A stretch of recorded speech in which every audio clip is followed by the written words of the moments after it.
السلام علیکم، کیسے ہیں آپ سب؟ امید کرتی ہوں سب خیریت سے ہوں گے، ٹھیک ٹھاک ہوں گے۔ تو جناب میں آ گئی ہوں ایک نیو ناول کے ساتھ جس کا نام ہے مصحف۔ امید ہے آپ کو میرے پچھلے ناول کی طرح یہ ناول بھی بہت پسند آئے گا۔ چلیں شروع کرتے ہیں۔ سنہری صبح بھیگ رہی تھی جب وہ سس روی سے چلتی ہوئی بس اسٹاپ تک پہنچی۔ کندھے پر بیگ لٹکائے، ہاتھ میں پانی کی چھوٹی بوتل پکڑے، چہرے پر ڈھیروں بیزاری لیے وہ بینچ کے قریب آئی جہاں بیٹھ کر وہ روز 10 منٹ بس کا انتظار کرتی تھی۔ اس نے بیگ ایک طرف رکھا اور بینچ پہ بیٹھ گئی، پھر ایک ہاتھ سے جمائی روکتے دوسرے سے بوتل کھول کر لبوں سے لگائی۔ گرمی آج کل بڑھتی جا رہی تھی، صبح ہی صبح سے پسینہ آنے لگا تھا۔ جانے آگے کیا ہوگا، وہ گھون بھرتی بیزاری سے سوچ رہی تھی۔ چہرے پہ بھی وہی اکتاہٹ کے اثرات تھے جیسے دنیا بھر سے خفا ہو۔ سنہری پیشانی پہ مستقل پڑے بل اور کان سی خوبصورت بھوری سنہری آنکھوں میں چھائی خفگی، کچھ تھا اس میں جو اسے سارے میں یکتا بناتا تھا۔ لمبے کرتے اور جینس میں ملبوس رسی کی مانند دوپٹہ مفلر کے انداز میں گردن سے لپیٹے، ٹانگ پہ ٹانگ رکھے وہ پاؤں جھلاتی تنقیدی نگاہوں سے ادھر ادھر دیکھ رہی تھی، اور تبھی اسے احساس ہوا کہ وہ سیاہ فام لڑکی آج بھی بینچ پہ اس کے ساتھ بیٹھی ہے۔ ان دونوں کے درمیان اس کا بیگ پڑا تھا اور اس وقت وہ سیاہ فام لڑکی سر جھکائے نگاہ ترچھی کیے اس کے بیگ کو دیکھ رہی تھی جہاں جگہ جگہ چاک اور وائٹر سے اس نے اپنا نام لکھا ہوا تھا، محمل ابراہیم، محمل ابراہیم۔ آڑا ترچھا چھوٹا ہر بڑے ہر انداز میں یہی لکھا تھا۔ وہ لڑکی کبھی ہی اس کے بیگ کو دیکھتی تھی مگر محمل کے تو روز کے 10 منٹ اس سیاہ فام لڑکی کا جائزہ لیتی ہی گزرتے تھے۔ وہ بھی عجیب پر اسرار کردار تھی، یہاں اسلام آباد میں سیاہ فام نظر آ ہی جاتے تھے مگر وہ اپنے جیسوں سے مختلف تھی۔ سر پر رومال باندھ کر گردن کے پیچھے گرہ لگاتی اور نیچے اوور کوٹ، موٹے ہونٹ، سیاہ رنگت مگر چمکیلی آنکھیں، کوئی ایسی چمک تھی ان میں کہ محمل کبھی ان آنکھوں میں دیکھ نہیں پائی تھی، ہمیشہ نظر چرا جاتی۔ شاید 1.5 مہینہ قبل وہ اسے اپنے مخصوص اوقات میں اسٹینڈ پہ دیکھتی تھی اور ان 1.5 ماہ میں ان کا انداز ہمیشہ یکساں رہا تھا۔ کمر سیدھی رکھے الرٹ سی بینچ پہ بیٹھی، خاموشی سے سامنے سیٹ میں دیکھتی، وہ بہت چپ سی لڑکی معلوم نہیں کون تھی۔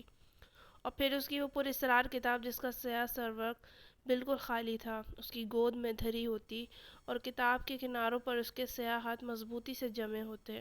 اس کے انداز سے کچھ خاص جھلکتا تھا، کتاب کی حفاظت کا احساس یا پھر اس کے بیش قیمت ہونے کا۔ کتاب بالش بھر موٹی تھی، صفحوں کے جھلکتے کنارے پیلے اور خستہ لگتے تھے جیسے کوئی قدیم کتاب ہو، سینکڑوں برس پرانا کوئی نسخہ ہو۔ کچھ تھا اس میں، کوئی قدیم راز یا کوئی پراسرار کتھا۔ وہ جب بھی اس پراسرار کتاب کو دیکھتی یہی سوچتی، اور آج جانے کیا ہوا، وہ اس خاموش سی لڑکی سے مخاطب ہو ہی گئی۔ شاید تجسس عاجز کر رہا تھا۔ ایکسکیوز می، ایک بات پوچھ سکتی ہوں؟ پوچھو، سیاہ فام لڑکی نے اپنی چمکیلی آنکھیں اٹھائیں۔ یہ کتاب کس کی ہے؟ میری۔ میرا مطلب اس میں کیا لکھا ہے؟ وہ چند لمحے محمل کا چہرہ دیکھتی رہی، پھر آہستہ سے بولی، میری زندگی کی کہانی۔ اچھا؟ وہ حیرت چھپا نہ سکی۔ میں سمجھی یہ کوئی قدیم کتاب ہے۔ قدیم ہی ہے، صدیوں پہلے لکھی گئی تھی۔ تو آپ کو کہاں سے ملی؟ مصر کی ایک پرانی لائبریری سے۔ یہ کچھ کتابوں کے بیچ پڑی تھی، جب میں نے اسے نکالا تو اس پر زمانوں کی گرد تھی۔ وہ محبت سے سیاہ جلد پہ ہاتھ پھیرتے ہوئے کہہ رہی تھی۔ اس کے لبوں پہ مدھم سی مسکراہٹ تھی۔ میں نے وہ گرد جھاڑی اور اسے اپنے ساتھ رکھ لیا، پھر جب پڑھا تو معلوم ہوا اسے تو کسی نے میرے لیے لکھوا کر ادھر رکھ دیا تھا۔ محمل منہ کھولے اسی دیکھ رہی تھی۔ تمہیں کیا دلچسپی ہے اس میں اس کے بارے میں مزید جاننا چاہتی ہوں۔ کیا میں اسے پڑھ سکتی ہوں؟ وہ ہلکا سا مسکرائی۔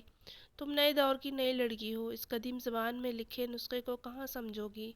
مگر یہ ہے کیا؟ اس میں لکھا کیا ہے؟ وہ تجسس اب اسے بے چین کر رہا تھا۔ میرا ماضی۔ اسی پل ہارن بجا تو محمل نے چونک کر سامنے سڑک پہ آتی بس کو دیکھا۔ میرا حال، وہ سیاہ فام لڑکی کہہ رہی تھی۔ محمل بیگ کا اسٹریپ پکڑے کھڑی ہوئی اور اسے جلدی کالج پہنچنا تھا، اور میرا مستقبل بھی۔ مجھے کیا پیش آنے والا ہے یہ کتاب سب بتا دیتی ہے۔ میں چلتی ہوں، وہ بس کی طرف دیکھتے معذرت خانہ انداز میں کہتی ہوئی آگے بڑھ گئی۔ اس میں تمہارا بھی ذکر ہے، محمل۔ وہ الٹے پاؤں مڑی۔ میرا ذکر؟ میرے بارے میں کیا لکھا ہے؟ وہ شردر رہ گئی تھی۔ یہی کہ میں تمہیں یہ کتاب دے دوں، لیکن میں تو اسے تمہیں تبھی دوں گی جب تم تھک کر خود مجھ سے مانگنے آؤ گی، کیونکہ اس میں تمہاری زندگی کی کہانی بھی ہے، جو ہو چکا ہے اور جو ہونے والا ہے، سب لکھا ہے۔ بس کا ہارن پھر سے بجا تو وہ کچھ کہے بنا تیزی سے اس طرف لپکی۔ راڈ پکڑ کر اوپر چڑھتے اس نے پل بھر کو پلٹ کے دیکھا۔ وہ سیاہ فام لڑکی اسی طرح مسکرا رہی تھی، پراسرار معنی خیز مسکراہٹ۔ محمل کو ایک دم اس سے بہت ڈر لگا تھا۔ کالج کے بعد وہ اپنی دوست نادیہ کے ابو کی اکیڈمی میں 7th کلاس کے بچوں کو سائنس اور میتھس پڑھاتی تھی۔ گھر پہنچتے پہنچتے اسے روز 3:30 ہو جاتے تھے۔ گیٹ عبور کر کے پورچ میں دیکھا تو 3 گاڑیاں آگے پیچھے کھڑی تھیں۔ دل کراہ کے رہ گیا۔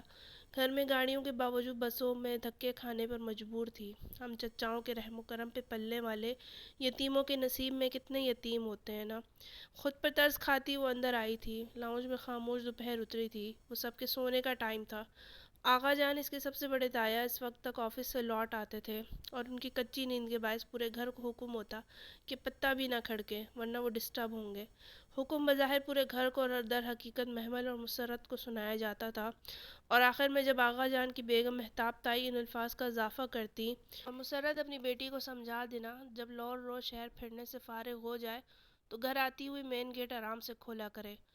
آغا صاحب کی نیند خراب ہوتی ہے، اب میں کچھ کہوں گی تو اسے برا لگے گا، گز بھر کی تو زبان ہے اس کی، نہ چھوٹے کا لحاظ نہ بڑے کا ادب، استغفر اللہ۔ ہماری بیٹیاں بھی کالج میں پڑھی ہیں، ان کے تو انداز ایسے نہ نکلے جیسے محمل کے، وغیرہ وغیرہ۔ تو اسے تو آگ ہی لگ جاتی تھی۔ ہر روز دروازہ کھولتے ہوئے یہی فقرہ سماعت میں گونجتا تو چڑھنے کے باوجود دروازہ آہستہ بند کرتی۔ کچن کی طرف آئی تو سنک میں جھوٹے برتنوں کا ڈھیر لگا ہوا تھا۔ ناگواری سے ناک چڑھائے اس نے بیگ سلیب پر رکھا اور ہاٹ پاٹ کی طرف بڑھی۔ صبح ناشتے کے بعد اب تک کچھ بھی نہیں کھایا تھا اور اب زوروں کی بھوک لگی تھی۔ ہاٹ پاٹ کھولا تو وہ خالی تھا، رومال پہ روٹی کے چند ذرے بکھرے تھے۔ اس نے فریج کھولنا چاہا تو وہ لاکڈ تھا۔ مہتاب تائی اس کے آنے سے قبل فریج لاک کر دی تھی۔ مسرت اس کے لیے کھانا بچا کر ہاٹ پاٹ میں رکھ دیتی تھی، مگر جب سے مہتاب تائی نے کھانے کی خود نگرانی سٹارٹ کی تھی ہاٹ پاٹ ہر تیسرے دن خالی ہی ملتا۔ تکلیف سے اس کی آنکھوں میں آنسو آ گئے، لیکن پھر ضبط کر کے باہر نکلی اور آہستہ سے گیٹ عبور کر کے کالونی سے باہر نکڑ والے ہوٹل سے ایک نان اور ایک کباب لے آئی۔ اس کے پاس اتنے ہی پیسے تھے۔ واپسی پر وہ پھر پرانی محمل بن چکی تھی۔ لاؤنج کا دروازہ کھول کے دھڑام سے بند کیا، فرش پہ پڑی فٹ بال اٹھا کے پوری قوت کے ساتھ دیوار پر ماری اور صوفے پر ٹانگ رکھ کر بیٹھی نان کباب کا لفافہ کھولنے لگی۔ لمحے بھر بعد ہی آغا جان کا کمرے کا دروازہ کھلا اور تنتناتی ہوئی تائی مہتاب باہر آئی۔ محمل وہ گرجیں تو اس نے آرام سے سر اٹھایا۔ کباب کھائیں گی تائی اماں؟ شٹ اپ، 1000 بار کہے دروازہ آرام سے کھولا کرو، مگر تم آہستہ بولیں تائی جان، اس وقت آغا جان سو رہے ہوتے ہیں، اٹھ جائیں گے۔ وہ نان پر کباب رکھ کے بے نیازی سے پاؤں جھلاتی کہہ رہی تھی، تم احسان فراموش، تمہیں ذرا بھی احساس ہے کہ آغا صاحب دن بھر کے تھکے مگر فقرہ مکمل ہونے سے قبل ہی وہ اپنا نان کباب اٹھائے اپنے کمرے کی طرف جا چکی تھی۔ تائی مہتاب تل ملاتی کلستی رہ گئی۔ اندر مسرت آوازوں پہ جاگ چکی تھی۔ کیا ہوا محمل، بھابھی بیگم کیوں ناراض ہو رہی تھی؟ دماغ خراب ہے، ان کا پیدائشی مسئلہ ہے، آپ کو نہیں پتا؟ اس نے بیزاری سے نان کباب کا لفافہ بستر پر رکھ دیا۔ ہوا کیا ہے؟ ان کی نگاہ پھسل کر لفافے پہ گئی، پھر باہر سے کھانا لائی ہو فریج میں، اور پھر خود ہی خاموش ہو گئی۔ آپ کے لیے لائی ہوں، آپ نے کچھ کھایا؟ میں کھا چکی، یہ تم کھاؤ، میں جانتی ہوں تم نے کچھ نہیں کھایا۔ مسکرائی تو محمل نے لمحے بھر کو ماں کو دیکھا، سادہ گھسے ہوئے کاٹن کے جوڑے میں سفید ہوئے بال اور جھریوں زدہ چہرے والی اس کی تھکی تھکی بے ضرر سی ماں، جو واقعی اس عالیشان کوٹھی کی مالکن ہوتے ہوئے بھی ملازمہ لگتی ہے۔ دل برا مت کیا کرو محمل، اللہ کا نام لے کر کھا لو، مجھے غصہ آتا ہے ان لوگوں پر اماں۔ باہر تائی مہتاب کے بہلنے کی آواز برابر آ رہی تھی۔ وہ اب شور کر کے جانے کس کس کو بتا رہی تھی۔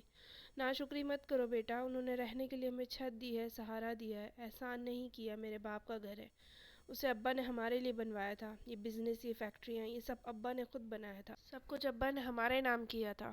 تمہارے ابا اب زندہ نہیں رہے محمل، وہ اب کہیں بھی نہیں ہے، وہ جیسے تھک کر کہہ رہی تھی، اور وہ انہیں دیکھ کر رہ گئی۔ پھر اس نے سر جھٹک کر لفافہ اٹھایا، نان سخت ہو چکا تھا اور کباب ٹھنڈا۔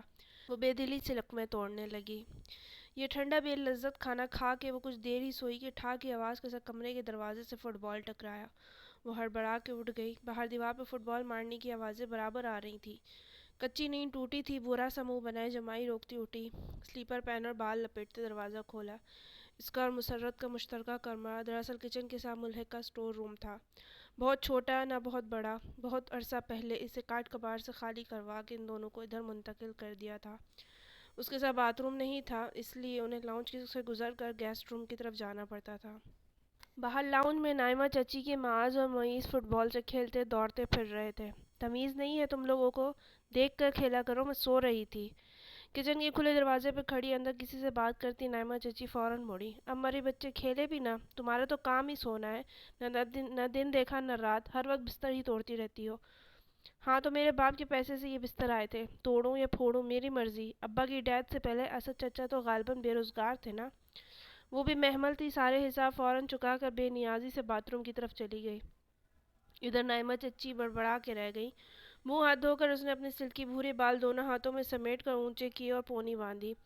بہت اونچی سی بھوری پونی ٹیل اس پر بہت اچھی لگتی تھی۔ وہ ذرا بھی سر ہلاتی تو اونچی پونی ساتھ ہی گردن کے اوپر جھولتی۔ اس کی آنکھیں کان سی سنہری تھی اور ہلکا سا کاجل بھی اسے دہکا دیتا تھا۔ وہ بلا شبہ گھر کی سب سے حسین لڑکی تھی، اسی لیے تو جلتی ہیں یہ سب۔ اسے ہنسی آ گئی۔ ایک نظر خود پر ڈالی، جینس کے اوپر کھلا سا کرتا اور گردن کے گرد لپیٹا دوپٹہ، مفلر کی طرح ایک پلو سامنے لٹکتا اور ایک پیچھے کمر میں۔ وہ واقعی سب سے منفرد تھی۔ کچن میں تائی مہتاب نگٹس نکال کے مسرت کے سامنے رکھ رہی تھی، جو بہت تابیداری سے ایک طرف چائے کا پانی چڑھا کر دوسری طرف تیل گرم کر رہی تھی۔ اس پر نگٹس پڑی تو نگٹس رکھتے ہوئے ذرا لاپرواہی سے گویا ہوئی۔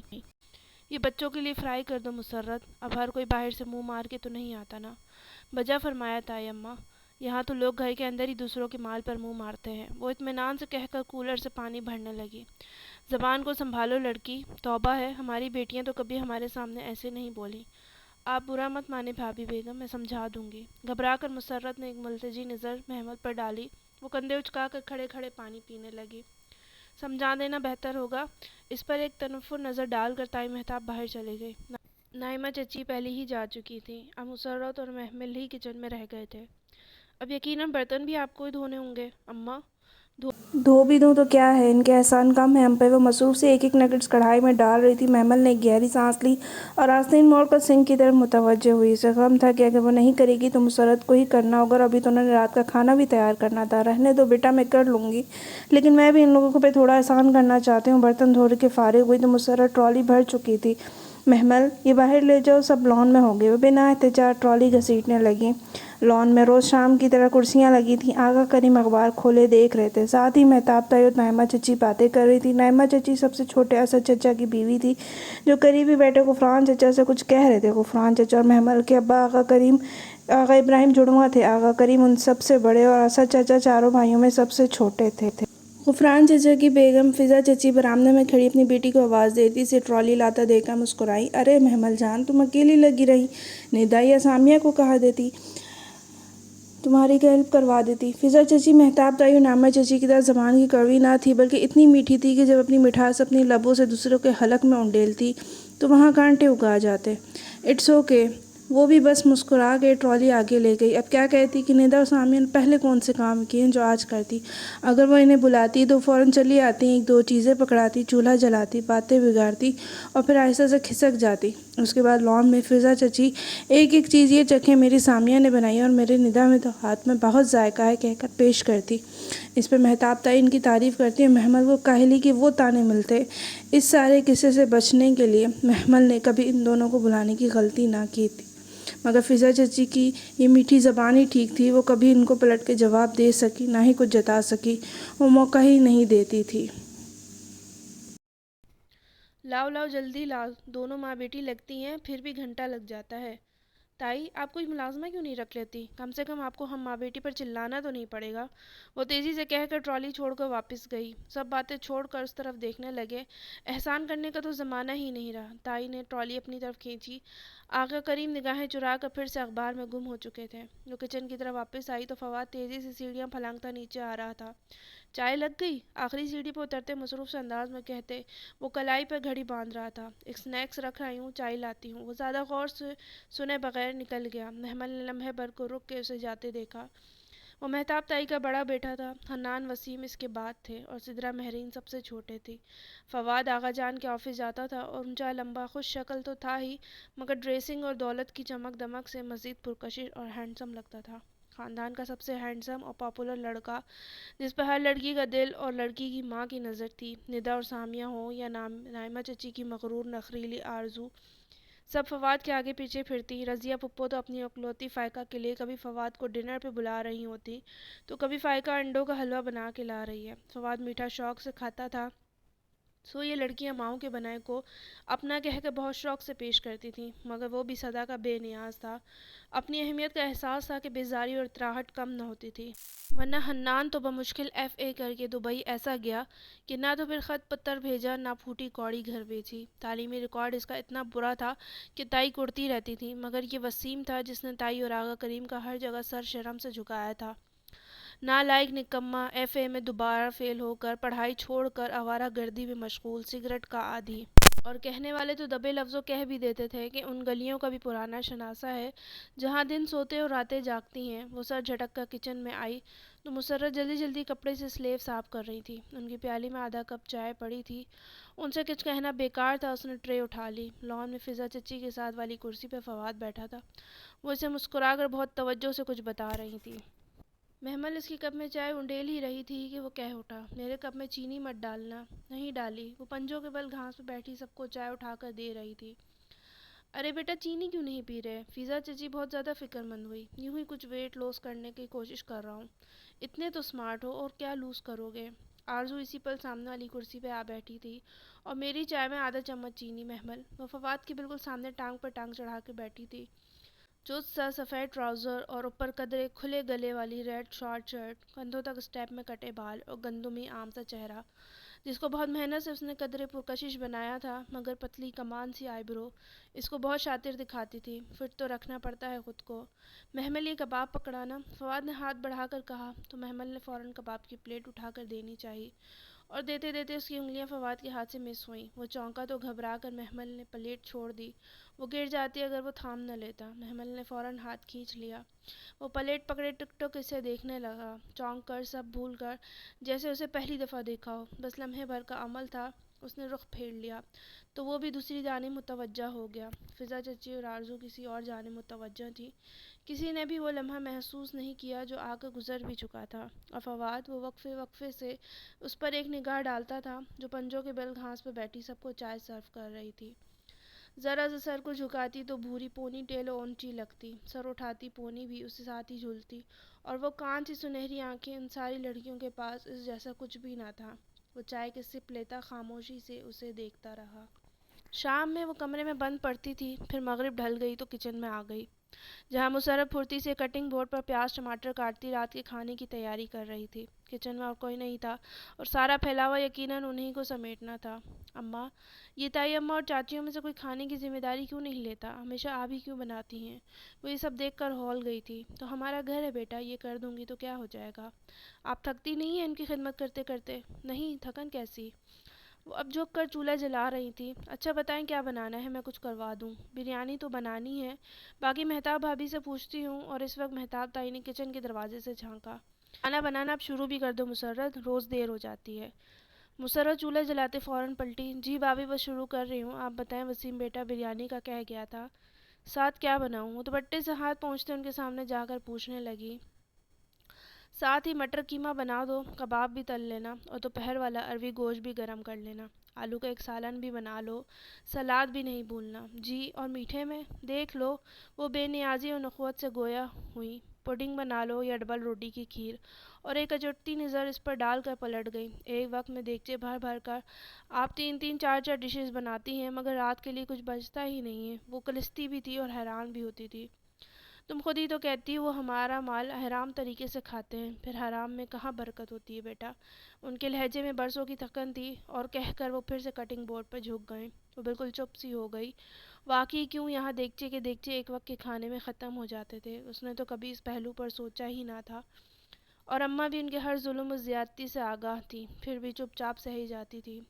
ہمارا مال دل میں ایک کانٹا سا چبھا۔ 11 برس قبل ابا کی ڈیتھ سے پہلے یہ فیکٹریاں، یہ جائیدادیں، بینک بیلنس، یہ امپورٹ ایکسپورٹ کی پوری بزنس امپائر سب ابا کا تھا۔ اور یہ آغا کریم، یہ راجہ بازار میں کپڑوں کی ایک دکان چلاتے تھے۔ غفران چچا ایک معمولی سی کمپنی میں انجینئر بھرتی تھے، اور آرزو کے والد اسد چچا، وہ تو وسیم کی طرح تھے، بے روزگار، نکمے، نکھٹو اور نالائق۔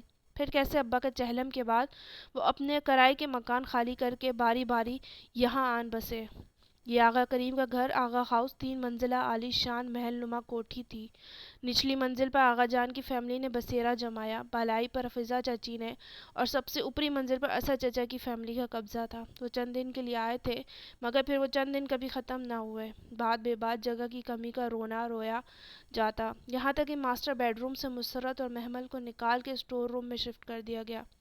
وہ اس وقت چھوٹی تھی، شاید 9-10 سال کی، مگر جیسے جیسے شعور کی منزلیں طے کی تو اندر ہی اندر لاوا پکتا رہا۔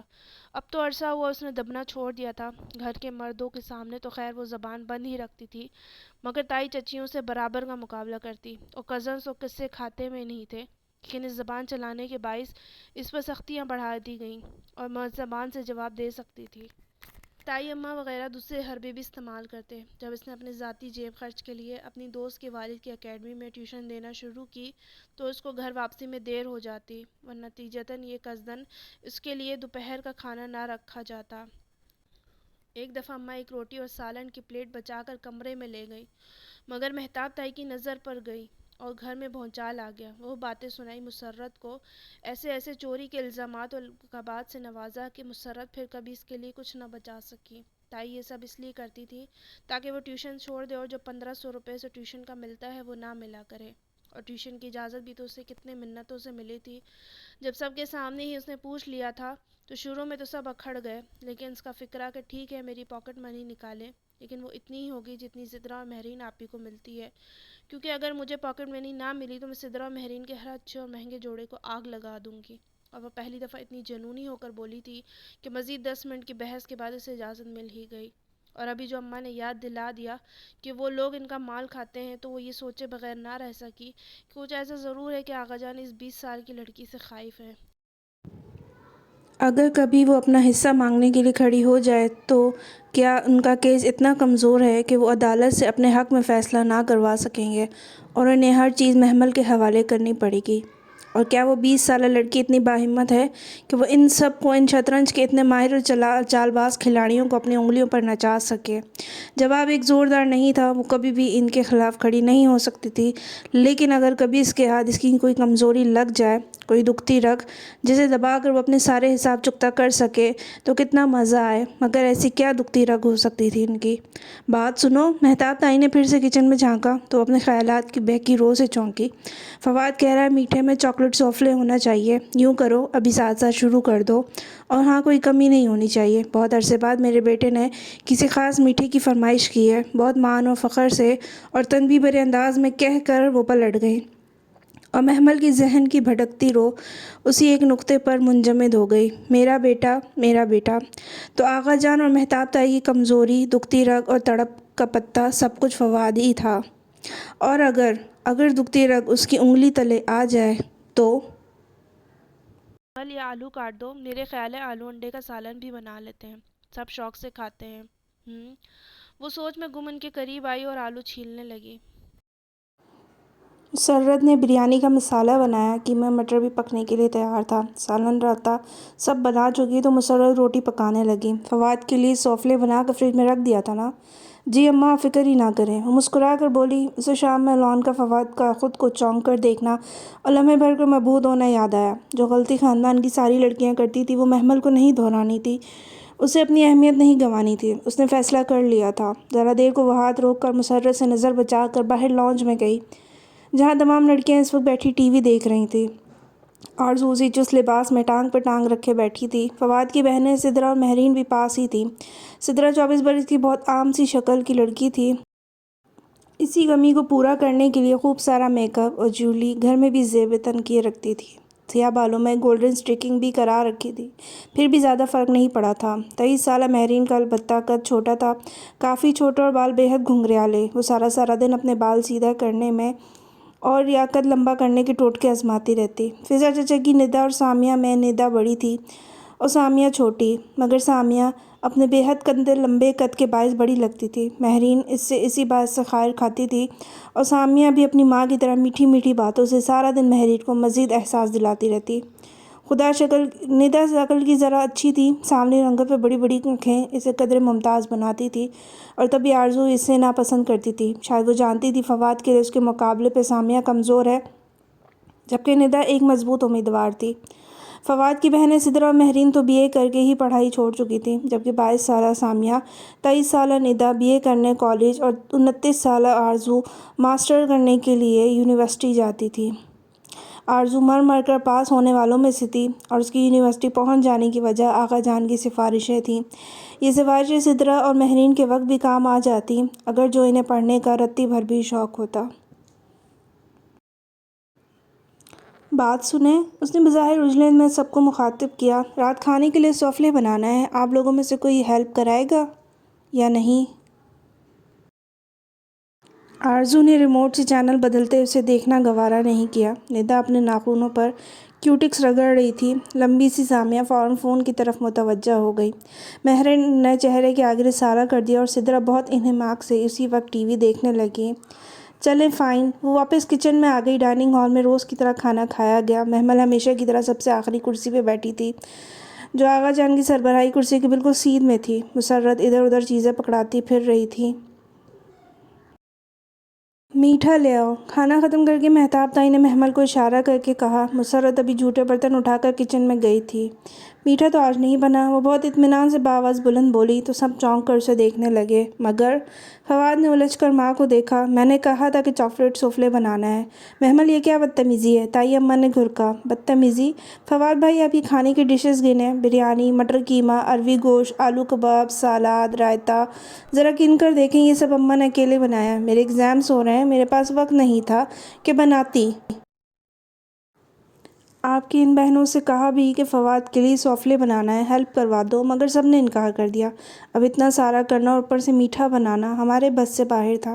سوری، میں کل بنا دوں گی، یا میری ماں کی تھکن سے بڑھ کر آپ کے لیے ٹیسٹ ضروری ہے تو میں نے کہہ دیتی ہوں۔ اماں، اماں، اس نے آواز لگائی، جہاں لڑکیاں بے چینی سے پہلو بدل رہی تھیں، اور مہتاب تائی کچھ سختی سے کہنے لگی تھی کہ وہ کہہ اٹھا، نہیں نہیں، اٹس اوکے، میں نے خیال نہیں کیا کہ تمہارے ایگزامز ہیں۔ اور ممی، اس نے ماں کو تنبیہی نظر سے دیکھا، کچن کا کام صرف محمل اور مسرت چچی کی ذمہ داری نہیں ہے، اب ساری نوابزادیوں کو بھی کہا کریں، ہاتھ ٹوٹ سکتی ہیں، ہاتھ تو بٹا سکتی ہیں نا یہ، ہاں تو کرتی تو ہیں۔ ہاں ٹھیک ہے۔ آغا جان نے نیپکن سے ہاتھ صاف کرتے ہوئے بات ختم کرنا چاہی۔ جوان بیٹا جو ان سے اونچا تھا، اس کی بات کے آگے انہیں اپنی بات کمزور لگ رہی تھی۔ مہتاب تائی پہلو بدل کے رہ گئیں، نائمہ چچی زیر لب کچھ بڑبڑائیں، اور تو فضا چچی بھی خاموش سی ہو گئیں۔ لڑکیاں الگ شرمندہ اور اطمینان سے فواد کے اٹھنے سے قبل ہی اٹھ گئی۔ مسرت کو برتن اٹھاتے پہلے تو علم نہ ہو سکا کہ کیا ہوا، اور جب ہوا تو معافی تلافی کرنے لگی۔ اندر آ کر محمل کو بھی ڈانٹا، مگر پرواہ کیے بغیر کتابوں میں سر دیے بیٹھی رہی۔ فواد کے اٹھنے کی بات یقیناً تائی نے بہت سنائی تھی، مگر فواد کے الفاظ کا اثر زائل نہیں کر سکتی تھی۔ اس کے گھر میں ایک مضبوط حیثیت تھی، سو بہت سی خواتین رات کو کڑتے ہوئے سوئی تھیں۔ صبح کالج بس کے لیے وہ اسٹاپ پہ رکھے بینچ پہ آئی تو ذہن ابھی تک ادھر ہی الجھا ہوا تھا۔ بینچ پر بیٹھتے ہوئے اس نے سرسری سے دیکھا، وہ سیاہ فام لڑکی اسی طرح بیٹھی تھی، گود میں رکھی کتاب کے کناروں پہ مضبوطی سے ہاتھ جمائے خاموشی سے سامنے دیکھ رہی تھی۔ وہ جمائی روکتی بیٹھ ہی گئی اور بے دلی سے بس کا انتظار کرنے لگی۔ اس نے وہی کل والا اجرک کا کرتا جینز کے اوپر پہن رکھا تھا اور بال اونچی پونی میں بندھے ہوئے تھے۔ سوچ وہی فواد کے گرد گھوم رہی تھی۔ صبح وہ جلدی نکلتی تھی، تب تک وہ نیچے نہیں آیا ہوتا تھا۔ اس کا کمرہ دوسری منزل پہ تھا، جو تھی تو فرحان چچا، فضا چچا کی عماج گاہ، مگر وہ کنارے والا کمرہ فواد کا پسندیدہ تھا، سو وہ اس کو عرصہ پہلے الاٹ کر دیا گیا۔ فضا چچا کی 2 بیٹیاں اور ایک بیٹا حسن ہی تھے، سو وہ کمرہ ان کی ضرورت سے زائد ہی تھا، اور یہ تو محمل کا حال دل ہی جانتا تھا کہ وہ کمرہ تو ابا نے بنوایا ہی اس کے لیے تھا۔ مگر سیاہ فام لڑکی اسی خاموشی سے سامنے دیکھ رہی تھی۔ وہ بور ہونے لگی تو ادھر ادھر گردن گھمائی، سیاہ کتاب دیکھ کر کل کا واقعہ یاد آیا۔ یہ کتاب کب ملی تھی آپ کو؟ بغیر تمہید کے اچانک سوال اس لڑکی نے اطمینان سے گردن اس کی طرف موڑی۔ بہت سال پہلے۔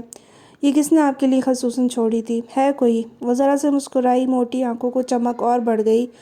آپ کو اچھا لگتا ہے؟ اس نے غور سے اس چمک کو دیکھا۔ بہت زیادہ۔ آپ اسے کافی جانتی ہیں، میرا مطلب ہے یہ صدیوں پرانی کتاب ہے۔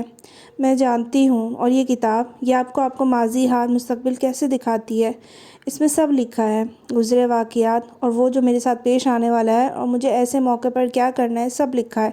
محمل کا دل زور سے دھڑکا۔ وہ سیاہ فام لڑکی اسے بہت عجیب بات بتا رہی تھی، جانے کیسے پراسرار بھید بھری کتاب تھی۔ آپ کو اس سے کتنا فائدہ ہوتا ہے؟ جتنا تمہاری سوچ سے بھی اوپر ہے۔ تو آپ کے تو بہت مزے ہوں گے، آپ اس کو پڑھ کر سب جان جاتی ہوں گی۔ ہاں مگر اس میں کچھ عمل ہیں، وہ پہلے وہ پرفارم کرنے ہوتے ہیں، پھر ہر چیز ویسی ہی ہوتی ہے جیسے اس میں لکھا آتا ہے۔ عمل، عملیات، وہ چونکی، اندر کوئی الارم سا بجا۔ یہ تو کوئی سفلی علم کی ماہر بیٹھی ہے، اسے تھوڑا اعتراض برتنا چاہیے۔ ہاں سیاہ فام لڑکی مسکرائی۔ جو وہ عملیات کر لے وہ اس کتاب کے ذریعے دنیا پر راج کرتا ہے، سب لوگ اس کی مٹھی میں آ جاتے ہیں اور ہر شے اس کے لیے تسخیر ہو جاتی ہے۔ صرف میں نہیں، اگر تم بھی اس کتاب کا علم خود سیکھو تو تمہیں اس کے الفاظ میں اپنا ماضی، حال، مستقبل نظر آنے لگے گا۔ اور اس کے بعد وہ سحرزدہ سی سوال پہ سوال کیے جا رہی تھی۔ اس کے بعد تم اس کتاب کو چھوڑ نہیں سکتی، تمہیں اپنی زندگی اس سے باندھ کر ہی گزارنی ہوگی، اور اگر میں اسے چھوڑ دوں تو تم تباہ ہو جاؤ گی، تمہاری ہر چیز، ہر محبت، سب تباہ ہو جائے گا۔ اس کو لے کر تم چھوڑ نہیں سکتی، یہ سب اتنا آسان نہیں ہے۔ محمل گھبرا کر اٹھ کھڑی ہوئی۔ میری بس۔ اسی پل بس قریب آتی نظر آئی، وہ دوڑ کر بس کی طرف جانے لگی۔ تم ایک دن ضرور آؤ گی میرے پاس۔ سیاہ فام لڑکی مسکرائی تھی۔ تم ایک دن ضرور گڑ گڑا کر یہ کتاب مانگنے آؤ گی۔ میں جانتی ہوں تم لوگوں کی ستائی ہوئی ہو، تمہارا دل زخمی اور ہاتھ خالی ہے، اور جس دن یہ دل پوری طرح ٹوٹ جائے گا میں تمہیں یہ کتاب دے دوں گی۔ جاؤ، تمہاری بس آ گئی۔ شام کو اس نے بہت محنت سے چاکلیٹ سوفلے بنایا، اور جب وہ خوب ٹھنڈا ہو گیا تو ٹرے میں سجا کر اوپر سیڑھیاں چڑھنے لگی۔ ابھی دوسری سیڑھی پر ہی تھی کہ آرزو نیچے آتی دکھائی دی۔ یہ کس کے لیے ہے؟ وہ ماتھے پہ بل ڈالے لمحہ بھر کو رکی۔ فادی کے لیے ہے؟ جی، انہوں نے کل کہا تھا۔ میرے پاس ٹائم کہاں تھا، آج بھی کسی کو یاد نہ آیا تو بنا ہی دیا۔ اس نے بے نیازی سے شانے جھٹکے۔ وہ دوسری سیڑھی پر ٹرے اٹھائی منتظر تھی کہ آرزو نیچے اترے تو وہ اوپر جائے۔ اور ڈنر کی تیاری کر لی تم نے؟ آرزو سینے سے اتر کر اس کے سامنے آ کھڑی ہوئی۔ اماں بنا رہی ہیں۔ قورمہ بنا لی ہے؟ ممی نے کہا بھی تھا، تم نے چیک کیا؟ آپ سیدھے سیدھے کہہ دیں کہ میں چلی جاؤں اور آپ یہ ٹرے فواد بھائی کو دے کر اپنے نمبر بنا لیں۔ تو لیں پکڑے۔ اس نے ٹرے زور سے اسے تھمائی۔ مجھے اور بھی کام کرنے ہیں، اور کھٹ کھٹ سیڑھیاں اتر کر کچن کی طرف چلی گئی۔ بدتمیز، وہ بڑبڑائی، مگر محمل جاتی تھی کہ اس کی بلند آواز فواد سن چکا ہوگا، اور اب آرزو جو چاہے کر لے۔ وہ جانتا تھا کہ کام کس نے کیا ہے اور نمبر کون بنانا چاہ رہا تھا۔ اور پھر یہی ہوا۔ رات کھانے میں جب مسرت نے چاکلیٹ سوفلے لا کر رکھا تو فواد نے سب سے پہلے ڈالا۔ یہ تم نے بنایا ہے محمل؟ جی، وہ سادگی سے بولی۔ آرزو نے ناگواری سے پہلو بدلا۔ بہت ٹیسٹی ہے، تم ہی روز میٹھا کیوں نہیں بناتی؟ اتنی فارغ نہیں ہوں میں، 100 کام ہوتے ہیں مجھے، ایگزامس ہو رہے ہیں، میرا دل کرے گا تو بنا دیا کروں گی، ورنہ سب جانتے ہیں محمل سے یہ جی حضوریاں نہیں ہوتی۔ اماں ایک پھلکا مجھے بھی دے۔ وہ مصروف سی اماں کے ہاتھ سے پھلکا لینے لگی، جیسے اسے فواد کے تاثرات کی پرواہ ہی نہیں تھی۔ وہ تائیدن سر ہلا کر سوفلے کھانے لگا، مگر بار بار نگاہ بھٹک کر اس کے مومی چہرے پر جا ٹکتی تھی۔ سوفلے کو اس نے ہاتھ بھی نہیں لگایا تھا۔ وہ کچن میں کھڑی سنک کے سامنے دوپہر کے برتن دھو رہی تھی جب سامنے بڑی سی کھڑکی کے پار آسمان پہ سرمئی بادل اکٹھے ہونے لگے۔ وہ ابھی تک اسپنج پلیٹ میں مارتے ہوئے اس سیاہ فام لڑکی کے متعلق سوچ رہی تھی جس سے گزشتہ کچھ دنوں سے اعتراض برت رہی تھی۔ عین بس کے ٹائم پر اسٹاپ پر جاتی اور بینچ پر بیٹھنے کی بجائے ذرا فاصلے پر کھڑی ہو جاتی، نہ تو دانستی اس لڑکی کو دیکھتی نہ اس کے قریب جاتی۔ معلوم نہیں کیوں اس لڑکی سے اور اس کی کتاب سے خوف محسوس ہونے لگا تھا۔ کی نیل گو سنہری شام پہ ذرا سی دیر میں چھایا ہو گئی تھی۔ بجلی چمکی اور یکایک موٹی موٹی بوندیں گرنے لگی۔ محمل نے جلدی جلدی آخری برتن دھو کر ریک میں سجائے، ہاتھ دھوئے باہر لان کی طرف بھاگی۔ بارش دیکھ کر اس کا دل یوں ہی مچل جایا کرتا تھا۔ محمل جاؤ، مسرت سے کہو، بلکہ تائی مہتاب جو برآمدے میں کرسی پہ بیٹھی لڑکیوں سے گپ شپ میں مصروف تھی، اسے آتے دیکھ کر حکم صادر کرتے کرتے رکی۔ اس کے چہرے پر بارش میں کھیلنے کا شوق رقم تھا۔ تائی نے لمحہ بھر کو سوچا اور حکم میں ترمیم کر دی، بلکہ جاؤ پکوڑے بنا کے لاؤ، ساتھ میں دھنیے کی چٹنی بھی ہو، اور معاذ کے لیے آلو کے چپس فرائی کرو۔ اس کے چہرے پر پھیلا اشتیاق پھیکا پڑ گیا۔ اس نے قدرے بے بسی سے ان کو دیکھا۔ مگر تائی، ابھی کیسے؟ وہ بارش بعد میں کروں گی، وہ منمنائی۔ ہاں تو بارش کے لیے تو کہہ رہی ہوں، جاؤ شاباش جلدی کرو۔ اور ندا، یہ سوٹ پھر تمہیں کتنے کا پڑا؟ وہ ندا کے دوپٹے کو انگلیوں میں مسل کر ستائشی انداز میں پوچھ رہی تھی۔ صرف 1500 کا تائی، میں کل ہی آپ کو بھی لے چلتی ہوں، وہاں بہت اچھے پرنٹس آئے ہوئے تھے، آپ کا کمپلیکشن تو ویسے بھی فیئر ہے، آپ پر تو ہر رنگ ہی کھل جاتا ہے۔ وہ آپس میں مصروف ہو گئی تھی۔ محمل پیر پٹکتی اندر آئی، آلو چھیل کر کاٹے، بیسن گھول کر رکھا تو تب تائی مہتاب کی آواز آئی، مکس پکوڑے بنانا، فواد کو پیاز والے پکوڑے بہت پسند ہیں۔ بھاڑ میں گئی اس کی پسند، اس نے زور سے چھری سلیب پہ پٹکی۔ آلے کتلوں میں کاٹے تھے، اب پھر ان کو چھوٹا کرنا پڑے گا، مرچیں پیاز بھی کاٹنی پڑیں گی۔ شدت بیسی سے اس کی آنکھوں میں آنسو آ گئے، تب بھی فواد کو ماں کو پکارتا کچن کے کھلے دروازے پر ٹھٹک کر رکا۔ کھلی جینس پر لمبا کرتا اور گلے میں مفلر کی طرح دوپٹہ لپیٹے، بھوری اونچی پونی باندھے، وہ سر جھکائے کھڑی کٹنگ بورڈ پر ٹھک ٹھک پیاز کاٹ رہی تھی۔ آنسو گالوں پر چپک رہے تھے۔ محمل، وہ بے چین سا قریب آیا۔ کیا ہوا، تم کیوں رو رہی ہو؟ میری مرضی، آپ لوگوں کو کیا؟ آپ لوگ کو تو اپنے کھانے سے غرض ہوتی ہے۔ فواد کے دل میں جگہ بنانے کے سارے ارادے بھلا کر وہ تڑک کر بولی، پھر بھی کسی نے کچھ کہا ہے؟ یہاں کہتا کوئی نہیں ہے، سب حکم صادر کرتے ہیں۔ اس نے چھری والے ہاتھ کی پشت سے گال صاف کیا، اور مجھ سے ابھی کوئی بات نہ کرے، میں بہت غصے میں ہوں، یا تو چھری مار دوں گی یا پکوڑوں میں زہر ملا دوں گی۔ اچھا، وہ پتہ نہیں کیوں ہنس دیا تھا۔ وہ رک کر اسے دیکھنے لگی۔ آپ کیوں ہنسے؟ کچھ نہیں، خیر بناؤ پکوڑے اور مکس والے بنانا۔ وہ اپنی پسند بتا کر لمبے لمبے ڈگ بھرتا باہر چلا گیا۔ اس کے آنسو پھر سے بہنے لگے، جانے کس بھول پن میں وہ سوچ بیٹھی تھی کہ اگر وہ اس کی مٹھی میں آ گیا تو۔ اس نے نفی میں سر جھٹکا، وہ سب ایک جیسے تھے، بے حس، خود غرض، مطلبی، اور جب تک پکوڑے بنے بارش ہلکی ہو چکی تھی۔ وہ سب لڑکے لڑکیاں برآمدے میں بیٹھے 2 منٹ میں وہی پکوڑے چٹ کر گئے تھے۔ اور اب حسن سب کو لانگ ڈرائیو پہ لے جانے کا پروگرام بنا رہا تھا۔ تم لوگ بھی کیا یاد کرو گے، کس سخی سے پالا پڑا تھا۔ وہ ٹانگ پہ ٹانگ دھرے بیٹھا فرضی کالر جھڑ کر کہہ رہا تھا۔ حسن فضا چچی کا بیٹا اور ندا سامیہ کا بھائی تھا۔ شکل میں ندا سے مشابہ تھا، بڑی بڑی پرکشش آنکھیں اور سانولی رگت، البتہ عادتوں میں وہ کافی مختلف تھا۔ اس نے فضا کی میٹھی زبان تو مستعار لی تھی، مگر کڑوا دل نہیں تھا۔ وہ گھر کا فاحد فرد تھا جو دل کا بھی اچھا تھا، نرم گو، صاف دل اور ہینڈسم۔ ابھی بھی وہ آفس سے آیا تھا اور کوٹ کرسی کے پیچھے ٹکائے آستین فولڈ کیے بیٹھا تھا۔ وہ تھکن کے باوجود سب کو آؤٹنگ پہ لے جانے کی دعوت دے رہا تھا۔ کون کون چلے گا؟ سامیہ بلند آواز میں پوچھنے لگی تو محمل بھی دل میں مچلتی خواہش کے باعث قریب آ گئی، میں بھی چلوں گی۔ سب نے رک کر اسے دیکھا تھا، کندھے پر پرس لٹکائے، بالوں کو اسٹیل سے بینٹ میں جگڑتی آرزو نے جو اندر سے باہر آ رہی تھی قدرے ناگواری سے دیکھا۔ ان کو بھی یہ شوق ستانے لگے ہیں، اور پھر سبھی ساتھ ساتھ بہلنے لگے۔ تمہاری جگہ نہیں بنے گی، ہم پاپا کی IAS لے کر جا رہے ہیں، سب کی سیٹیں پوری ہیں، تم باہر جا کر کیا کرو گی؟ سدرت مسخرانہ انداز میں ہنسی۔ مہتاب تائی کی فوٹو کاپی، بیٹا جان آپ کے تو ایگزامز ہو رہے تھے۔ فضا چچی بہت فکر مندی اور پیار سے اسے دیکھ رہی تھی۔ خوب دل لگا کر پڑھو، آپ نے بہت اچھے مارکس لینے ہیں، جاؤ شاباش، سارے کورس کو کم از کم 2 بار ریوائز کرو، ابھی شروع کرو گی تو رات تک پورا ہوگا۔ نہ تم نے باہر جا کر کیا کرنا ہے، رات کا کھانا کون بنائے گا؟ ماں الگ ڈرامے کر کے بستر پہ پڑی ہے، کوئی پوچھنے والا ہے؟ ان کو بس مفت کی روٹی توڑے جاتے ہیں۔ فواد نے بمبے بھر کو کچھ کہنا چاہا، پھر خاموش رہا۔ حسن جو خاموشی سے ساری کارروائی دیکھ رہا تھا بول اٹھا، کوئی محمل سے بھی تو پوچھے وہ کیا چاہتی ہے۔ ہاں، ہم اب اس سے پوچھتے رہیں، تائی بگڑ کر بولی۔ حسن لمحے بھر کو بالکل چپ ہو گیا، مگر فضا نے بیٹے کے جھاڑے جانے کو واضح برا مانا۔ جاؤ تم اندر جاؤ، بس اتنا ہی کہہ سکیں۔ تائی مہتاب سے مقابلہ ان کے بس کی بات نہ تھی۔ وہ پیر پٹک کر بھاگ کر کچن میں آئی اور سنک میں سر جھکا کر پھوٹ پھوٹ کر رونے لگی۔ کافی دیر بعد روتے روتے سر اٹھایا تو کھڑکی کے پاس ڈرائیو وے پر IAS باہر نکلتی نظر آئی۔ اس میں 1-2 لوگوں کی جگہ تو واضح بن جاتی تھی۔ بے اختیار اس کا دل چاہا رات کے کھانے میں زہر ملا دے، اور کاش کہ وہ ایسا کر سکتی۔ ساری رات وہ وقفے وقفے سے آنسو بہاتی رہی تھی، ٹھیک سے سو بھی نہیں سکی۔ صبح اٹھی تو سر بھاری بھاری سا ہو رہا تھا۔ بمشکل ہی ایک سوکھا ٹوسٹ اور چائے کی پیالی حلق سے اتاری اور باہر نکل گئی۔ اسٹاپ پر معمول کی ٹھنڈی صبح اتری تھی۔ بینچ پر وہ سیاہ فام لڑکی ویسی ہی خاموشی سے سیٹ کی جانب دیکھ رہی تھی۔ گود میں سیاہ جلد والی کتاب رکھی تھی، اور اس کے ہاتھ سیاہ کے کناروں پر مضبوطی سے جمے تھے۔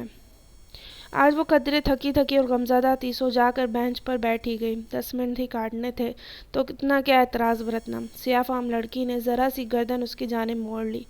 رات کو ٹھیک سے سوئی نہیں؟ بس ایسے ہی۔ وہ دوسری جانب دیکھنے لگی۔